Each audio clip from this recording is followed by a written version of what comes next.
Hari ini kita akan belajar Al-Quran, hadis, ya, Al-Quran hadis. Pelajaran yang keberapa masihnya? Yang kelima, Bu. Yang kelima. Yang ketiga. Yang ketiga. Satunya bilang yang keberapa? Ayo. Yang kedua. Iya, bagus. Yang kedua. Nah, sekarang sebelum kita masuk pada pelajaran, silahkan kita berdoa dulu untuk mengambil berkahnya. Mudah-mudahan pelajaran kita hari ini bisa berjalan dengan lancar. Amin. Berdoa dimulai. Bismillahirrahmanirrahim. Rabbi zidni ilma warzuqni fahma birahmatika ya arhamar rahimin. Amin. Sekarang Ibu absen dulu ya. Ya, Bu. Kira-kira hari ini hadir semua enggak? Enggak, Bu. Enggak. Ada berapa orang yang hadir hari ini? Satu. Ibu absen dulu. Uswatun Kamilah Enggak hadir, sakit, Bu. sakit? Ya. Sakit apa dia? Enggak tahu. Katanya demam. Oh, demam. Udah dijenguk belum? Belum. Nanti dijenguk ya kalau ada kesempatan. Kalau misalnya cuma demam ya. Ya, Bu. Uswatun Hasanah Hadir. Wahinul hadir. Rosyanti Hadir. Jimmy Hadir. Nah, berarti cuma ada satu orang yang hadir ya hari ini ya. Ya, Bu. Nah, nanti kalau kalian menjenguknya silahkan kalian ceritakan tentang pelajaran hari ini ya. Kalau misalnya dia bertanya ya. Ya, Nah, Bu. kemarin kita sudah belajar bab 1 tentang Al-Quran, yaitu tentang pengertian Al-Quran ya. Coba sekarang kalian buka dulu bukunya sebelum kita masuk kepada materi ya. Silakan kalian buka pada halaman 35.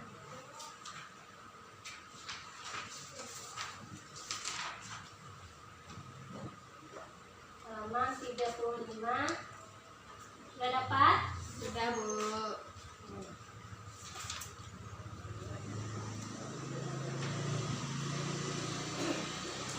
Sebelum kepada materi, Ibu masih mau mengingatkan pelajaran kita kemarin. Bab 1 itu tentang pengertian Al-Quran. Ada yang masih ingat tentang pengertian Al-Quran? Mbak Indo masih ingat pengertian Al-Quran bab 1 kemarin? Minggu kemarin kita pelajari Al-Quran itu merupakan sumber pokok ajaran Islam. sumber pokok ajaran Islam, ya betul. Itu secara garis besarnya ya. Kalau secara khususnya Al-Quran itu merupakan Kitab suci. ya kitab suci. Al-Quran. Kitab suci umat Islam. Iya, bagus. Kitab suci umat Islam. Karena dia merupakan mukjizatnya Nabi Muhammad Shallallahu Alaihi Wasallam.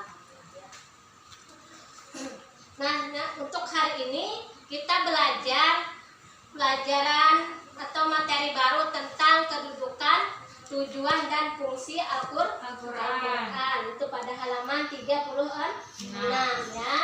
Silahkan dibuka.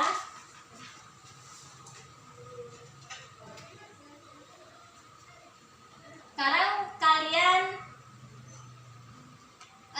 lihat gambar di depan ya. Sebelum kita mulai, kita ucap dulu dengan mengucap basmalah. Bismillahirrahmanirrahim.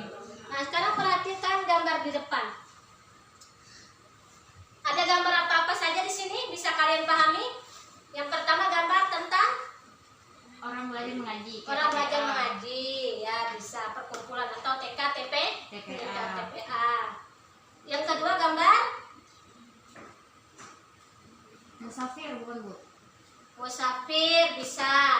Ini gambar pada Padang pasir. padang pasir pada zaman dahulu. Dahulu, Ya, pada zaman sahabat Rasulullah ini gambar tentang Pertimbangan amal.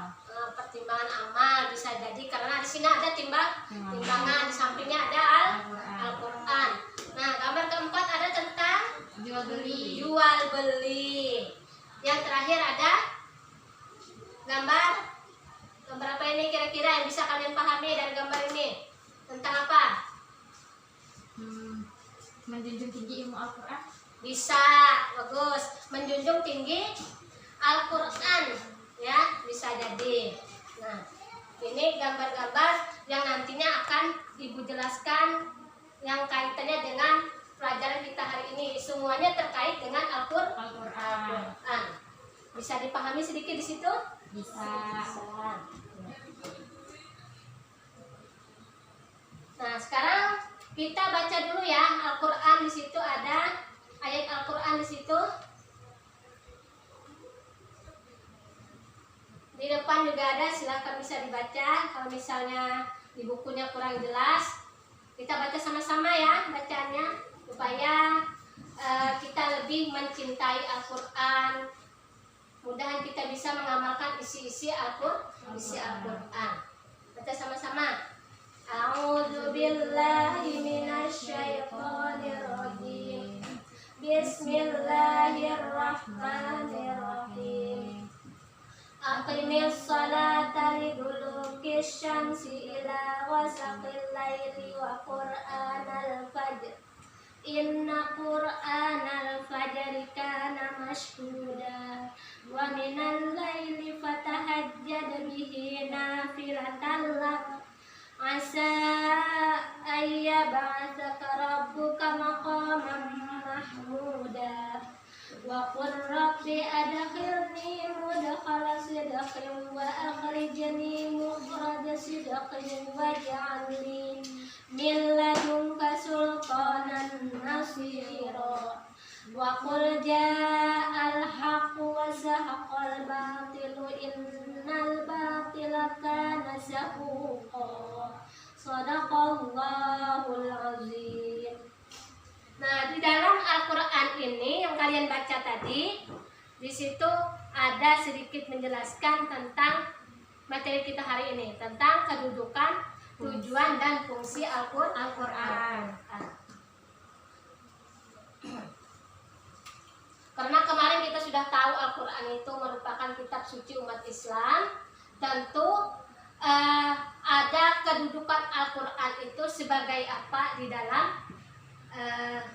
dalam agama kita, tentunya agama Islam. Nah, segala sesuatu itu pasti punya kedudukan, punya fungsi dan tujuan.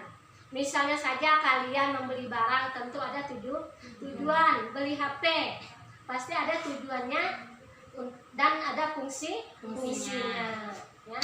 Nah, begitu pula lebih-lebih Al-Qur'an. Ya.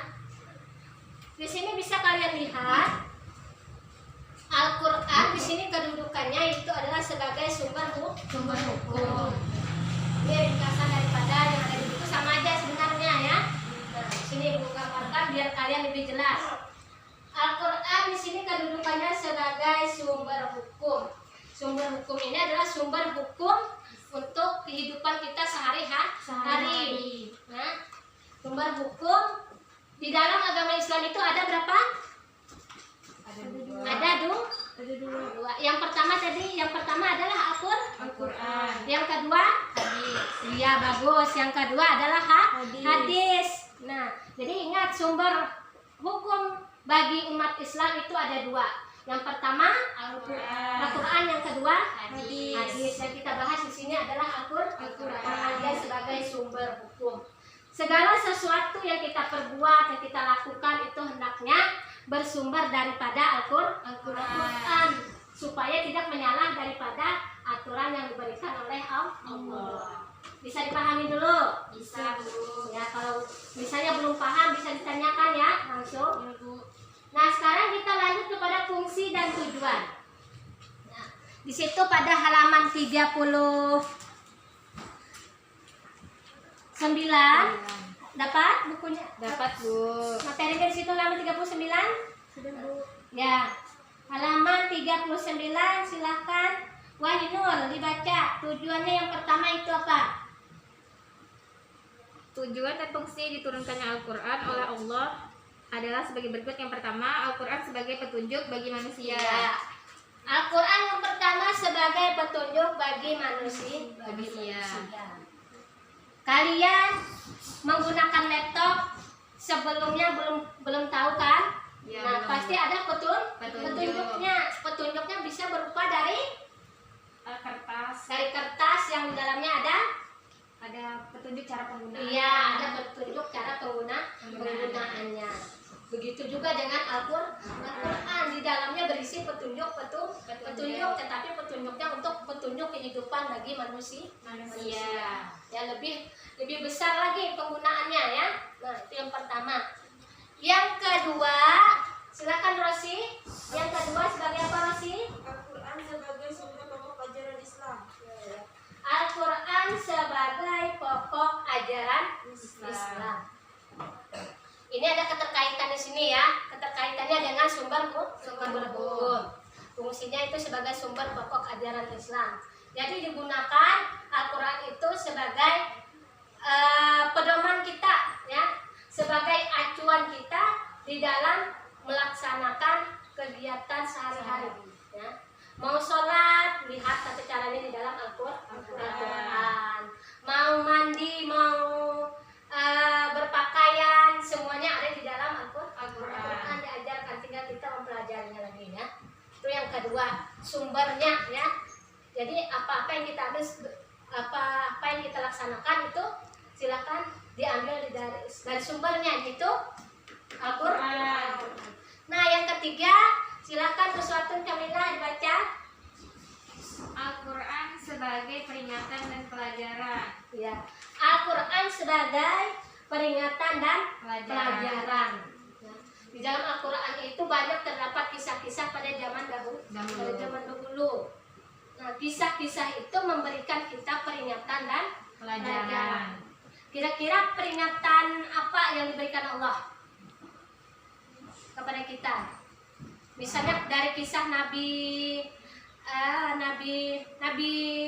Nuh. Nah, itu ada peringatan apa yang diberikan kepada kita? Kita harus percaya bahwa yang Allah tuh ada, dan kita tuh harus tidak boleh sombong dengan apa yang kita miliki semua, karena semuanya tuh sifatnya tuh sementara. Oh ya, bagus. Ada yang mau menambahkan lagi? Rosi mau menambahkan? Cerita-cerita yang ada di dalam Al-Quran itu kan tadi fungsinya sebagai peringatan dan pelajaran. Nah, dari kisah-kisah itu kita bisa mengambil hikmahnya. Contohnya dari kisah siapa? Kisah dari nabi-nabi siapa yang ada di dalam Al-Quran? Nabi Musa, ya. Tadi Nabi Nuh, ya. Yang banyak.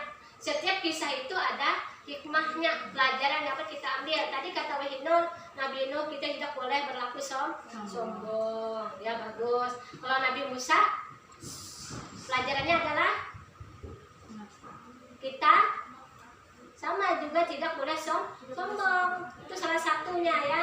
Tidak boleh mengaku sebagai Tuhan tadi. Karena Nabi Musa itu dengan Raja Fir'aun. Ya, karena kesombongannya akhirnya Raja Fir'aun ditenggelamkan di lautan. Nah, itu salah satu pelajaran bagi kita. Apabila kita sombong, maka kita akan diberi ganjaran oleh Allah. Nah, itu peringatan dan pelajaran di dalam Al-Quran. Apabila kita baik, maka kita akan mendapatkan mendapatkan pahala, akan mendapatkan keselamatan di dunia dan akhirat. Tetapi apabila kita buruk, maka kita akan mendapatkan balasan setimpal. Iya, bagus. Kita akan mendapatkan balasan yang setimpal. Itu fungsinya tadi daripada Al-Quran. Nah, sekarang pada kesimpulannya, materi kita hari ini adalah Rosi. Yang pertama, silahkan disimpulkan Rosi. Kesimpulannya yang pertama tentang kedudukan Al-Quran itu sebagai sumber hukum. Iya, bagus. Itu kedudukannya sebagai sumber hukum. Kedudukan Al-Quran. Wahinul, tujuan dan fungsi Al-Quran. Silakan. tujuan dan fungsi Al-Quran itu ada 3. Yang pertama sebagai petunjuk bagi manusia. Ya. Yang kedua, Al-Quran itu sebagai sumber pokok ajaran Islam. Dan yang ketiga, Al-Quran itu sebagai peringatan dan pelajaran bagi manusia. Iya, bagus. Bisa dipahami kira-kira sudah? Bisa, Bu. Alhamdulillah kalau bisa dipahami. Jadi, Ibu di sini sedikit menyimpulkan ya, menguatkan daripada pelajaran kita hari ini bahwa kedudukan Al-Quran itu merupakan sumber yang utama dan paling utama ya, karena sumber hukum kita ada 2, tetapi ambillah pertama itu daripada Al-Quran karena kedudukannya lebih tinggi daripada hadis. Ya, bagus. Yang kedua tadi materinya adalah tentang tujuan dan fungsi Al-Quran yang ada 3. Yang pertama sebagai Petunjuk bagi petunjuk manusia. atau pedoman di dalam kehidupan kita. Yang kedua Sebagai sumber pokok ajaran Islam. nah sebagai pokok ajaran Islam. Yang ketiga sebagai peringatan dan pelajaran. Nah itu salah satu yang ketiga daripada tujuan dan fungsi Al-Quran. Apa-apa yang kita kerjakan hendaknya bersumber daripada Al-Quran. Kita hendaknya menjadikan Al-Quran itu sebagai pedoman hidup kita supaya kita di dalam menjalani kehidupan itu terarah. Ya. Nah, orang yang menggunakan Al-Quran dalam kehidupannya selain hidupnya terarah, apalagi kira-kira kegunaannya, fungsi kegunaan kita di dalam apabila seorang itu mencintai Al-Quran, kegunaannya apa saja yang kita dapatkan? Keberkahan hidup ya, bagus. Terus Hati tentram. hati tentram ya, itu bisa kayak seperti membaca Al-Quran bisa tentram. Ada lagi? Keselamatan Dunia dan ya, akhirat. itu yang penting keselamatan di dunia dan akhirat. Karena kita akan dijauhkan dari segala musibah dan mara bahaya ya apabila kita bertakwa atau kita melaksanakan ajaran-ajaran dan menjauhi yang dilarang oleh Allah melalui Al-Quran ya. Makanya hendaknya kita itu tiap hari ya membaca Al-Quran walaupun cuma 1 ayat, 2 ayat, 1 lembar, 2 lembar ya. Nanti akan terbiasa membacanya. Semakin sering kita membaca maka akan semakin cinta kita kepada Al-Quran. Nah. Ada yang ditanyakan dulu sebelum Ibu lanjutkan? Tidak ada, Bu. Rosi ada? Tidak ada. Semuanya suatu jamilah ada? Gak ada, Bu. Ada. Ibu kira sudah paham semua tentang materi ini? Sudah. Alhamdulillah, karena Ibu rasa ini materinya belum terlalu sulit ya. Ya. Nah, sekarang kalian buka pada halaman 31 dan 32. Di situ ada penugasan ya, minggu depan silahkan dikumpul. Jadi kerjakan di rumah. Mulai hari ini silahkan dikerjakan ya. Kerjakan di rumah, nanti minggu depan kita bahas. Ya, yang pilihan ganda pada halaman 31 32 itu untuk menambah pengetahuan kalian kepada Al-Quran ya. Nah, karena sudah jelas semuanya, sudah paham ya, dan waktunya sudah selesai waktu pembelajaran kita hari ini ya. Marilah kita tutup pelajaran kita dengan mengucap hamdalah. Alhamdulillahirobbilalamin. Silakan berdoa dulu untuk menutupi pelajaran kita hari ini. Semoga pelajaran kita hari ini mendapat berkah dari Allah dan kita bisa melaksanakan semua ajaran-ajaran dan menjauhi larangan-larangan dari Allah. Amin. Bismillahirrahmanirrahim. Rabbana atina fid dunya hasanah wa fil akhirati hasanah wa qina adzabannar. Alhamdulillahirabbil alamin. Ibu tutup dengan akhiran. Assalamualaikum warahmatullahi wabarakatuh. Waalaikumsalam warahmatullahi wabarakatuh.